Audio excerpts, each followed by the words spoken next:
මිනිස්සු කියන්නේ අමුතුම ආසාවල් වල උප්පත්තියක්. ඒ සමහර ආසාවල් දිග පළල කියන්න නොතේරෙන මේ විදිහට කතාවකටවත් ගලපවන්න බැරි විදිහේ දේවල්. ඒත් ඒ කතාන්දරවල අවසානය නම් අපි හිතන තරම් ලස්සන සහ සුන්දර නැහැ. මේ කතාවත් ඒ විදිහේ අගනුවර පැත්තෙන් ඇහෙන හිතාගන්නටවත් බැරි විදිහේ කතාවක්.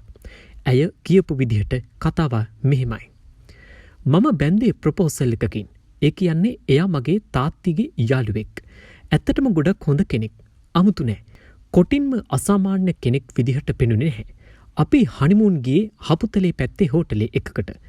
එයා එදා හෙන ලොකු සූට් කේස් එකක් අරන් ආවේ. මම හිතුවා සූට් බූට් වෙන්න ඇති කියලා. හැබැයි ඉතින් එච්චර ලොකු සූට් කේස් එකක් කිව්වම සැකයකුත් ඇති වෙනවා. කොහොම හරි හනිමූන් එකේදිම කිසිම අවුලක් පෙන්නුවේ නැහැ. හැබැයි එයා මාව අල්ලන විදිහ, ඉඹින විදිහ හරිම අමුතුයි. වෙලාවකට මට කියනවා නිස්සබ්ද වෙලා ඉන්නලු. තව වෙලාවකට කියනවා හෙල්ලෙන්නේ නැතුව ඉන්නලු. මට ඕක ඇල්ලුවෙම නැහැ. ඒත් මම එයා කියපු විදිහට කළා. පස්සේ අපි රෑ නිදාගත්තා. රයිස් කාලා. වයින් එහෙමත් බිව්වා. දෙන්න එක. මම ඇඳේ ඇලවෙලා විනාඩි 20කට විතර පස්සේ මට ඇහෙනව අමුතු සද්දයක්.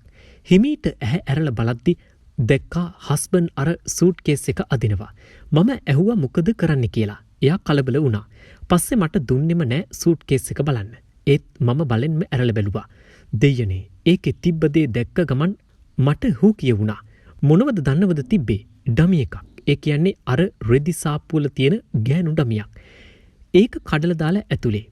පස්සේ හස්බන්ඩ් හෙන අවුලෙන් වගේ මගේ ඉස්සරහා සේරම පාපොච්චාරණය කළා.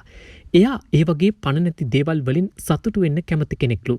ඉස්සර ඉඳන්ම එහෙම බෝනික්කු වගේ ඩමිස් අරන් සතුටු වෙනවලු.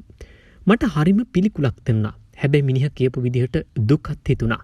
පස්සේ අපි ඩොක්ටර් කෙනෙක් හම්බෙන්නත් ගියා. එයා ගොඩක් සැසිවල ඉඳලා රිකවර් වුණා. අපි දැන් ලංකාවෙත් නැහැ.